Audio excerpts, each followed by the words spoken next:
Assalamualaikum warahmatullahi wabarakatuh. Perkenalkan, nama saya Erna Suyanti, NIM 0310193667. Saya dari Tadris Biologi 2 semester 6. Di sini saya melengkapi tugas mata kuliah bioteknologi yang mana telah diampu oleh Ibu dosen Miftah Khairani MPD. Di sini saya akan menjelaskan mengenai sejarah perkembangan bioteknologi. Dapat kita ketahui, pada abad ke-21 sering disebut abad bioteknologi dan biologi molekuler. Bioteknologi adalah teknik penggunaan makhluk hidup atau bahan yang didapat dari makhluk hidup untuk membuat suatu produk dan jasa yang bermanfaat bagi manusia. Bioteknologi sudah ada sejak zaman dahulu, yaitu pada zaman batu sekitar 10.000 tahun yang lampau. Leluhur telah memelihara hewan dan menanam tanaman sebagai makanan. Dan orang zaman dahulu telah mengenal dan melakukan seleksi atau pemuliaan untuk mendapatkan sifat baik dari suatu ternak atau tanaman dengan cara melakukan kawin silang. Kelemahan cara ini adalah hasil yang diperoleh sangat terbatas, karena yang dapat dikawin silangkan umumnya yang berkerabat dekat saja. Perkembangan ilmu selanjutnya membawa manusia mengenal kromosom. Pada awal tahun 1880-an, Wilhelm Roux memperkirakan bahwa kromosom adalah membawa bahan hereditas.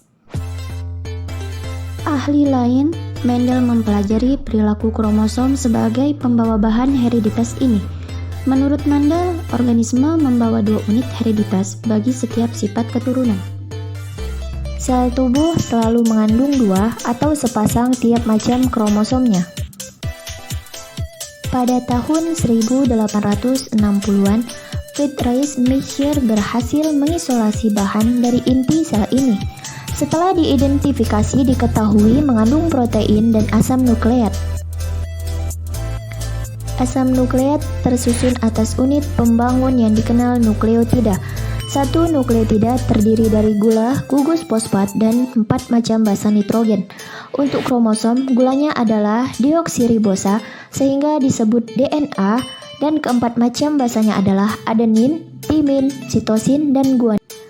Untaian DNA ini selanjutnya dikenal dengan gen. Pada pertengahan tahun 1970, ahli bioteknologi menemukan teknologi batu yang dikenal dengan antibodi klon tunggal. Antibodi adalah bagian dari pertahanan tubuh terhadap benda asing yang ingin masuk ke dalam tubuh, termasuk organisme penyebab penyakit. Teknologi ini menghasilkan sel hibrid yang selanjutnya dapat dikulturkan dan menghasilkan klon. Semua hibrid klon yang sama menghasilkan molekul antibodi yang sama pula. Oleh karena itu disebut antibodi klon tunggal. Antibodi jenis ini dipakai untuk menentukan kadar suatu obat dan hormon dalam darah pasien yang sedang mendapat pengobatan. Perkembangan bioteknologi telah membawa manusia untuk dapat mengobati penyakit keturunan atau penyakit yang disebabkan adanya kelainan genetis, yaitu dengan memasukkan gen yang baik ke dalam sumsum tulang belakang, yang dikenal dengan metode transfer gen.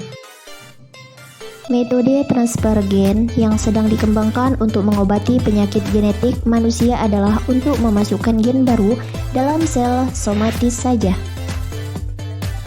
Gen tersebut tidak dapat diturunkan pada anak jika berada pada sel benih yang menghasilkan sperma dan sel telur. Selama bertahun-tahun belakangan ini, ahli bioteknologi berhasil memasukkan gen baru ke dalam sel benih hewan percobaan seperti mencit dan lalat buah. Gambar berikut adalah mencit raksasa. Kedua mencit ini adalah hasil saudara yang sama-sama dihasilkan dari satu induk dan berumur 24 minggu. Salah satu hasil rekayasa dengan metode transfer gen hormon pertumbuhan manusia dan memperlihatkan ukuran yang 2 kali lipat lebih besar dari ukuran normal. Baik, cukup sekian penjelasan dari materi sejarah perkembangan bioteknologi. Semoga bermanfaat. Assalamualaikum warahmatullahi wabarakatuh.